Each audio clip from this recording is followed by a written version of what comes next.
अपनी पहचान से क्यों अनजान। कल सुहानी की गणित की परीक्षा है और उसे डर है कि वह परीक्षा में आए सवाल हल नहीं कर पाएंगी। वैसे तो सुहानी गणित में बहुत होशियार थी, पर बीमार होने के कारण उसकी पिछली कुछ परीक्षाएं अच्छी नहीं हुई। इसीलिए उसे लगने लगा कि वो गणित में अच्छी नहीं है। वह उदास और चिंतित होकर अपने कमरे में बैठी थी और मदद के लिए अपने दोस्त नचिकेता को याद कर रही थी। तभी उसके कमरे में खिड़की से एक फ्लाइंग टॉय कार आई। उस कार में नचिकेता बैठा हुआ था। नचिकेता ने अपना काला चश्मा निकालते हुए सुहानी से पूछा, क्या बात है सुहानी, इतनी परेशान क्यों हो? सुहानी ने अपनी परेशानी नचिकेता को बताई। चलो तुम्हारी चिंता दूर करने के लिए तुम्हें एक कहानी सुनाता हूँ। एक दिन एक छोटी शेरनी की माँ उसे माद में छोड़कर उसके लिए खाना लेने गई। खाना ढूंढने में उसे जरा देर हो गई।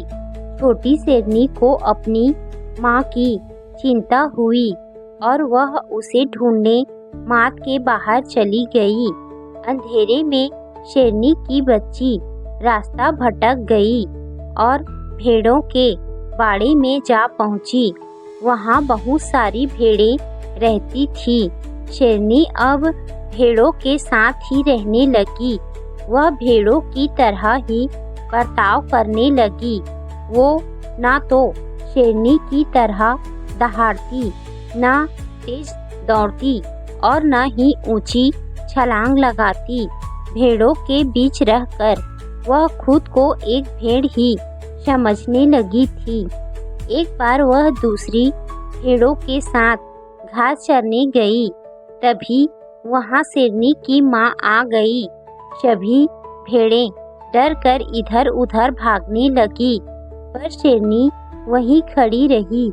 उसने अपनी माँ को पहचान लिया और दौड़कर उसके गले लगी।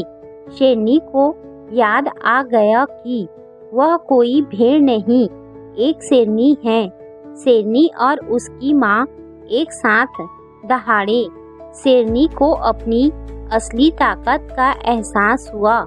नचिकेता की कहानी सुनकर सुहानी का मनोबल बढ़ गया। उसने एक नई ऊर्जा का अनुभव किया और खुद को परीक्षा के लिए तैयार करने के लिए फिर से प्रेरित किया। जैसे शेरनी अपनी शक्ति के बारे में भूल गई थी, वैसे ही हम भी भूल जाते हैं कि हमारे अंदर भी भगवान की शक्ति है और हम सब कुछ कर सकते हैं। अब सुहानी का डर भी चला गया और वह एक नए जोश के साथ परीक्षा के लिए तैयार थी।